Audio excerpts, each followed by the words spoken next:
अस्सलामुअलैकुम, good morning and welcome to सुबह की सोच। मैं हूँ गज़ल अशरफ और आप सबको जुमा मुबारक, क्योंकि आज है दिनों का सरदार है, the day of blessings, the day of hope, the day of forgiveness. तो आपने अपनी दुआओं में हमें भी याद रखना है। बिल्कुल ऐसे ही जी। ख़वातीन आज़ाद, सुबह की सोच में आपको कहते हैं खुश आमदीद। मैं हूँ हुसैन लियाकत। आज हमारे पास बहुत कुछ है आपको बताने के लिए, लेकिन सबसे पहले अच्छी खबर यह है कि बांग्लादेश और पाकिस्तान की सीरीज़ की अगर बात की जाए तो पाकिस्तान सीरीज़ तो हार गया, लेकिन कल खेले गए मैच में पाकिस्तान लग रहा था कि एक टॉप टियर की टीम है। पाकिस्तान ने पहले बैटिंग करते हुए 178 रन बनाए, जिसमें सबसे ज़्यादा रन बनाने में कामयाब हुए साहिबजादा फरहान, जिनकी हम बात कर रहे थे कि साहिबजादा फरहान को क्यों नहीं खिलाया जाता। तो साहिबजादा फरहान ने एक दफ़ा फिर साबित किया कि वो उसी तरह की फॉर्म में है जिस तरह की फॉर्म में वो पाकिस्तान सुपर लीग में थे। 63 रन की उन्होंने इनिंग्स खेली। इसके अलावा हसन नवाज ने 33 रन बनाए और नवाज ने 27 रन बनाए। और अगर बॉलिंग की बात की जाए तो सलमान मिर्जा का इंक्लूजन बांग्लादेश में बड़ा ज़बरदस्त हुआ। 3 विकेट लेने में कामयाब हुए, 2 विकेट, और मोहम्मद नवाज 2 विकेट लेने में कामयाब हुए। कल के मैच में पाकिस्तान की टीम डिफरेंट टीम लग रही थी, एक डिफरेंट यूनिट लग रहा था। जिस तरह की हमारी टॉप टियर की टीम है उस तरह की हमारी टॉप टियर की टीम लग रही थी। यहाँ पे मेरा ख्याल है कि हमारी मैनेजमेंट को ये सोचना चाहिए कि जो खिलाड़ी फॉर्म में है आपने उसको प्रायोरिटी देनी है, इंस्टेड ऑफ कि आपने सीनियर्स को प्रायोरिटी देनी है। 2 मैचेस में से अगर किसी एक मैच में भी आप फ़खर जमान को बैठा के फरहान को रख लेते, मैं ये नहीं कह रहा कि वो 63 रन बनाते, लेकिन अगर वो 32-30 रन भी बना लेते फास्ट ट्रैक पे, तो वही डिफरेंस था पाकिस्तान और बांग्लादेश के दरमियान आखिरी मैच में, और वहाँ पे भी यही डिफरेंस होता। सो पाकिस्तान टीम को मुबारकबाद। उम्मीद करते हैं कि इस तरह की गलतियाँ हम बार बार नहीं दोहराएंगे और छोटी टीम्स के खिलाफ हम शुरू में ये ऐसा अटैकिंग क्रिकेट खेलेंगे ताकि हमें रिजल्ट्स हमारे हक में आए और साजगार हों। एग्जैक्टली, आपने बिल्कुल ठीक कहा। और इसके साथ मैं आपको ये भी बता दूं कि कुछ दिनों से जब हम बात कर रहे थे, सैलाब की सूरत हाल थी और निजी हाउसिंग सोसाइटी में एक सैलाबी रेला आया था, और उस सैलाबी रेले में आप सब लोग जानते हैं कि कर्नल साहब और उनकी बेटी बह गए थे। लेकिन अब उनके फाइनली उनकी लाशें भी मिल गई हैं, मतलब वालिद की तो लाश मिल गई है 3 रोज़ बाद। और तफसीलात ये भी सामने आ रही हैं कि इस्लामाबाद की जो निजी हाउसिंग सोसाइटी है उसके फेज़ 5 में कार समेत बाप बेटी के बरसाती नाले में बह जाने के मामले पर रेस्क्यू 1112 की टीमों ने 3 रोज़ तक ये ऑपरेशन किया और 3 रोज़ बाद उनकी लाश मिली है। और जितने भी जो गोताखोर हैं उनके हवाले से उन्होंने जदीद आलात भी इस्तेमाल किए, ऑपरेशन किया, 3 दिन तक ऑपरेशन किया। और ऑपरेशन GT रोड सवा पुल से शुरू किया गया और फिर जाकर पहले तो सिर्फ उनकी गाड़ी के बम्पर मिला था, फिर उसके बाद कुछ गाड़ी का दरवाज़ा भी मिला और उसके बाद फिर उनकी लाश भी मिल गई है। और मजीद भी रेस्क्यू ऑपरेशन जारी है। बेटी के हवाले से भी उसकी लाश को भी तलाश किया जा रहा है अभी। बिल्कुल ऐसी है और उम्मीद है कि उनकी बेटी की लाश भी जल्द मिल जाएगी। और उनकी फैमिली के लिए तो ये सदमा है, लेकिन कम से कम जब उनके सामने एक लाश होगी तो वो तदफीन वगैरह सारी चीज़ें जो है वो बर वक्त भी कर सकते हैं। नहीं तो ये सदमा बढ़ता रहेगा, ये सदमा बढ़ता रहेगा। और जितना ज़्यादा तवालत इख्तियार करेगा इनकी लाश का मिलना, तो ये फैमिली के लिए बहुत ही ज़्यादा कर्ब के हालात होते हैं। ख़वातीन औज़ात, आगे बढ़ते हुए आपको बताते हैं वज़ीर आला पंजाब मरियम नवाज़ ने पंजाब की तारीख में मसाली फ़ैसला करते हुए पंजाब भर की तमाम जेल खानों में कैदियों के जो बीवी और बच्चों के साथ रहने के लिए फैमिली रूम की इजाज़त दे दी है। अगर तर्जुमान महकमा दाखिला पंजाब की बात की जाए तो उनके मुताबिक 5 साल से ज़ायद सज़ा के कैदी साल में 3 बार मुसलसल 3 दिन अपनी अहलिया और 6 साल से कम उम्र बच्चों के साथ जेल के फैमिली रूम में क़याम कर सकते हैं, जहां उन्हें मुफ्त खाना भी फराम किया जाएगा। और फैमिली रूम में क़याम के लिए कैदी या फिर अहलिया को सुप्रिटेंडेंट जेल को दरख्वास्त देनी पड़ेगी और सुप्रिटेंडेंट जेल मुतल्लिका डिप्टी कमिश्नर से तहरीरी मंजूरी लेंगे, जिसके बाद सुप्रिटेंडेंट जेल मुकर्ररा तारीख पर बेगम और बच्चों को कैदी के साथ फैमिली रूम में क़याम की इजाज़त देंगे। सो एक और बड़ा हौसला अफजा फैसला हमें देखने को मिला है पंजाब गवर्नमेंट और मरियम नवाज की जानिब से। बिल्कुल, बड़ा ही खुश आइंद, बड़ा ही हमदर्दी वाला और इंसान दोस्त फैसला ये किया गया है कि फैमिली को उनके साथ जो है रूम अलॉट किया जाएगा और फिर उसके बाद खाना भी मुफ्त दिया जाएगा। जब इसकी इम्प्लीमेंटेशन होगी तो मजीद इस पर हम बुशरा बीबी से मिल सकते हैं, शायद पॉसिबल हो सकता है। अब ये तो 6 साल के बच्चे तो नहीं है, लेकिन बुशरा अब हम बीबी देख सकते हैं कि इसकी जब इम्प्लीमेंटेशन होगी तो उसमें पता चलेगा कि खान साहब भी बुशरा बीबी से मिल सकते हैं या फिर नहीं, क्योंकि उन दोनों को ही कैद की सजा है। अब देखें कि क्या होता है। खैर, बानी PTI की आपने बात कर ही ली है तो मैं आपको डियाला जेल लिए चलती हूँ, जहाँ से खान साहब का एक अहम पैगाम सामने आया है, जिसमें वो कह रहे हैं कि जेल में वुजू करने के लिए जो पानी फराहम किया गया है वो गंदा और मिट्टी से आलूदा था, जिसकी वजह से वो शरई तरीके से वजू भी नहीं कर सके। और उन्होंने ये भी कहा कि ये सूरत हाल मजहबी आज़ादियों की बिल्कुल सरीहन खिलाफ वर्जी है और बुनियादी इंसानी हुकूक की पामाली के मुतरादिफ भी है।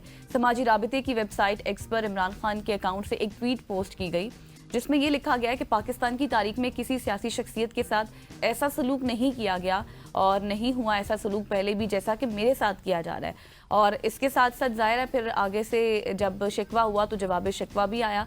वज़ीर इत्तलात पंजाब अज़मा बुखारी साहिबा ने ये कहा कि पानी पीटीआई इमरान खान के जेल में सहूलतों से मुतल्लिक इल्ज़ामात को उन्होंने झूठ करार दे दिया कि ये सिर्फ बातें की जा रही हैं, झूठ है, ऐसा कुछ भी नहीं है। बिल्कुल ऐसी एक स्टोरी मैंने बताई थी जिसमें बड़ी हमदर्दाना स्टोरी थी कि एक कैदी अपने बीवी बच्चों के साथ मिल सकता है, और दूसरी स्टोरी में गज़ल ने उसका रिबर्टल दे दिया कि बानी पीटीआई के साथ क्या कुछ हो रहा है।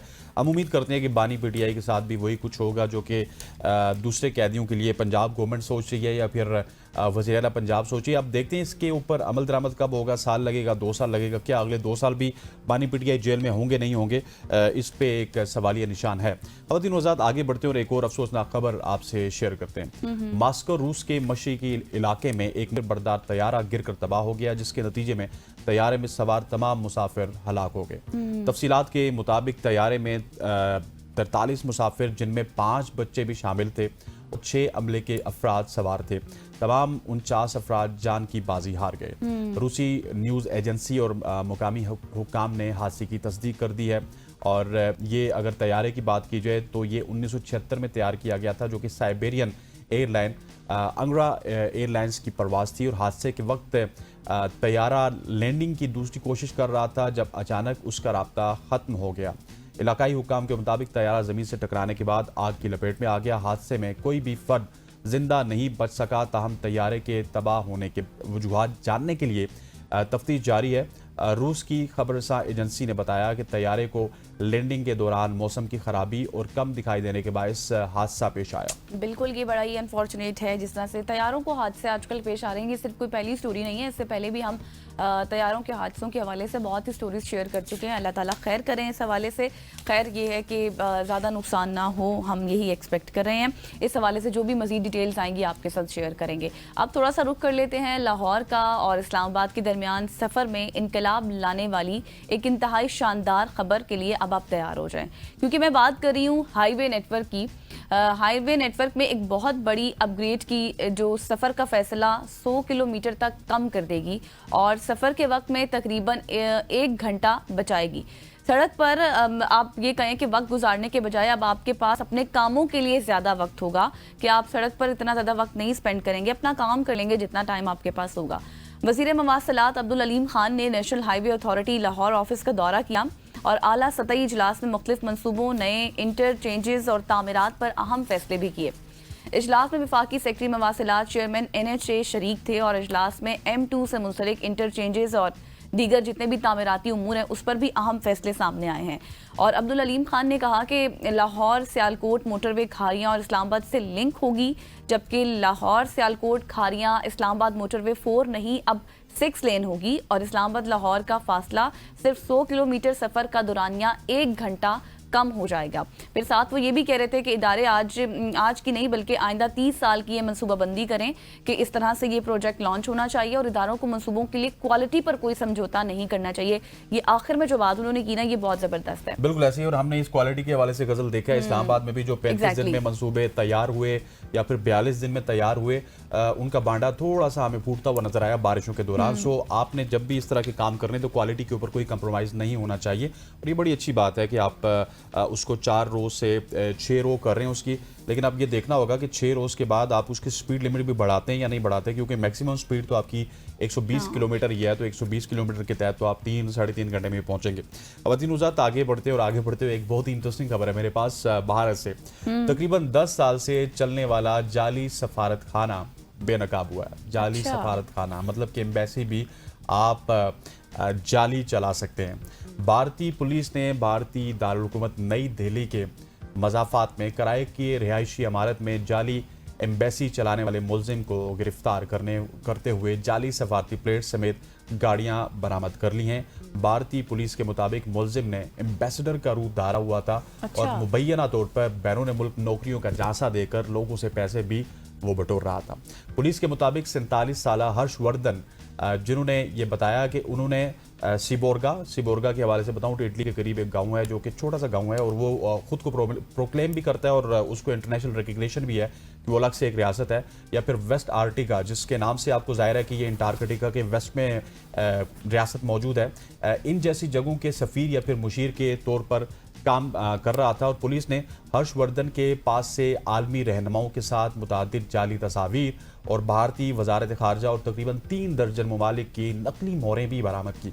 मुलजिम पर बैरून मुल्क मौजूद शेल कंपनियों के जरिए मनी लॉन्ड्रिंग करने का भी शक है, और मुलजिम को जालसाजी, नकली शनाख्त और जाली दस्तावेजात रखने के इल्ज़ामात का भी सामना है। और पुलिस ने हमारे से जाली सफारती प्लेट्स के हामिल 4 गाड़ियाँ और तकरीबन 45 लाख भारतीय रुपए और मुख्तलिफ करेंसीज भी कैश में बरामद की हैं। मतलब हरवर्षन जैन, आप तो बड़े ही टैलेंटेड निकले, इन्वेस्टर भी हैं आप, फिर गाड़ियां भी आपसे बरामद हो गई और फिर जाली आप एम्बेसी भी चलाते रहे हैं। किस तरह से ये काम है? मतलब माशाल्लाह। हर्षवर्धन साहब को मेरे ख्याल में यहाँ पे बुलाना चाहिए मॉर्निंग शो में, उनसे पूछना चाहिए कि ये किस तरह किया आपने। मतलब जाली आप प्लेट्स भी। ट्रू लेजेंड हर्षवर्धन जी, आपने तो कमाल कर दिया। 10 साल में आपने पूरी की पूरी एम्बेसी। मैं आपकी स्टोरी सुन रही थी ना, तो मुझे तो हर वर्षन का ना माइंड में इमेज भी आ रहा था, फिर सामने पिक्चर देख के तो मैं तो काफी हैरान हूँ कि कितने टैलेंटेड है। मैं ये समझता हूँ कि हर्षवर्धन ने ना यहाँ पे भांडा फोड़ दिया है इंडिया का और इंडिया की जो एजेंसीज है रॉ का, क्योंकि रॉ का ज्यादातर फोकस शायद पाकिस्तान की जानिब होता है, तो उनके अपने ही दिल्ली में इतनी बड़ी एक क्या कहते हैं जालसाजी हो रही थी जिसको पकड़ नहीं सके। बड़ी भाई आपका नाम लेना भी मेरे लिए बड़ा मुश्किल हो रहा है, हर्षवर्धन जैन साहब, हर्षवर्धन साहब। तो खैर आप इतने हमारी सुबह की सोच में डिस्कस हो चुके हैं कि अब तो आपको बुलाना भी बनता है। खैर आगे बढ़ते हैं जी, और आपको बताते हैं कि रेसलिंग लेजेंड हल्क होगन 71 बरस की उम्र में चल बसे हैं। और गैर मुल्की खबर इदारे की रिपोर्ट के मुताबिक रेसलर को फ्लोरिडा में वाक़ई घर में दिल का दौरा पड़ा जो जानलेवा साबित हुआ, और उन्होंने कई दहाइयों तक WWE पर भी राज किया है। और हल्क का असल नाम टैरी जेन बोलिया था जो फेमस था, और उन्होंने 1977 में रेसलिंग करियर का आगाज़ किया था और फिर 1980 में WWE के सुपरस्टार भी बन गए थे। और लेजेंड रेसलर ने 5 बार WWF चैंपियनशिप का भी टाइटल अपने नाम किया, और रेसलिंग के अलावा उन्होंने मुतअद्दिद फिल्मों में और टीवी में भी काम किया है। और हॉगन को रेसलिंग की तारीख के सबसे बड़े स्टार्स में भी शुमार किया जाता था, और वो दुनिया भर में रेसलिंग के मद्दाहों के हीरो भी रहे हैं। WWE इंतज़ामिया की जानिब से हॉगन के इंतकाल पर अहलखाना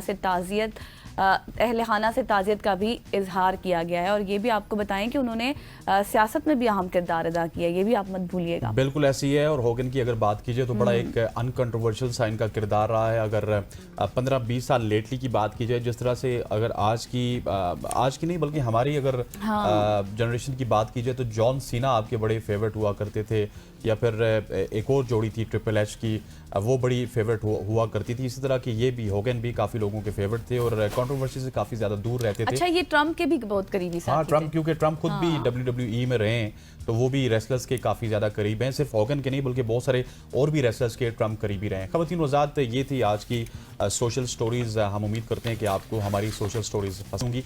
यहाँ पे वक्त हुआ एक शॉर्ट सी कमर्शियल ब्रेक का। See you on the other side.